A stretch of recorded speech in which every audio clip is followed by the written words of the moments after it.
राज्यातलं वातावरणाबद्दल काहीतरी फीडबॅक त्यांना मिळाला आहे आणि आजच्या निकालावर कायदा आणि सुव्यवस्था कशा पद्धतीची ठेवायची किंबहुना त्यासाठी कारण की ज्यावेळी निकालाच्या पार्श्वभूमीवर मुख्यमंत्री उपमुख्यमंत्री एकत्र भेटतच असतात, परंतु काल निकालाच्या पार्श्वभूमीवर आदल्या दिवशी भेटणं आणि 144चं कलम ते ठीक आहे, ते लावलंच जातं अनेकदा, त्याचा विषय नाही. परंतु कालची बैठक महत्त्वाची आहे कारण की काहीतरी राज्यातल्या कायदा आणि सुव्यवस्थेचा आज प्रश्न निर्माण होईल का या संदर्भात चर्चा झाली असण्याची शक्यता नाकारता येत नाही. ऐतिहासिक ठरेल असं वाटते का? लोकशाही वाचेल काय सांगायचं? अँटी डिफेक्शन कायदा या देशामध्ये सक्षम करायचा असेल तर निर्णय आम्हाला अपेक्षित होणं अभिप्रेत या ठिकाणी.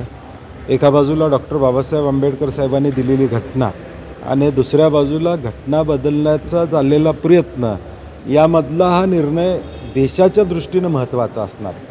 दुसरा महत्त्वाचा विषय असणार आहे की विधिमंडळाचे अधिकार हे अबाधित ठेवायचे असतील तर अध्यक्षांनी हा निर्णय घेणं अभिप्रेत आहे आणि तो निर्णय घ्यावा अशी आमची अपेक्षा आहे, तरच देशातल्या विधिमंडळाचे अधिकार कायमपणे राहतील.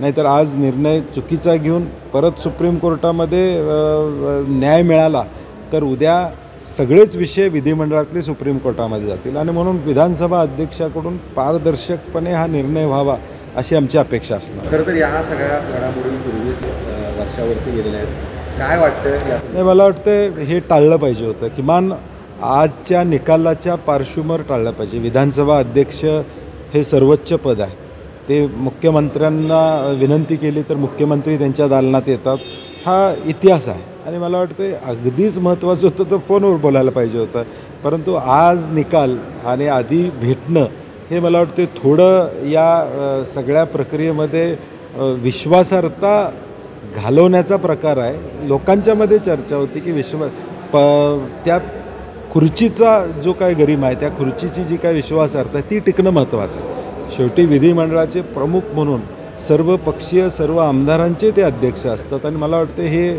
संयुक्तिक झालेलं नाही. हा निकाल फक्त महाराष्ट्रापुरता हा मर्यादित नाही, संपूर्ण देशात. नाही, मी म्हटलं ना, देशाच्या या निकालावर लक्ष असतील. उद्या पक्षातून निवडून आलेली माणसं काही निर्णय घेतील. उद्या हा निर्णय विधानसभेपुरता मर्यादित असणार नाही. हा जिल्हा परिषद, पंचायत समिती, महापालिका, नगरपालिका हे गोल सर्कल फिरून प्रत्येकाकडे येणार आहे. प्रत्येक पक्षाला या अडचणीला तोंड द्यावं लागेल आणि म्हणून मला वाटतं विधानसभा अध्यक्षांनी सारासार विचार करून लोकशाही टिकवायसाठी निर्णय घ्यावा अशी आमच्या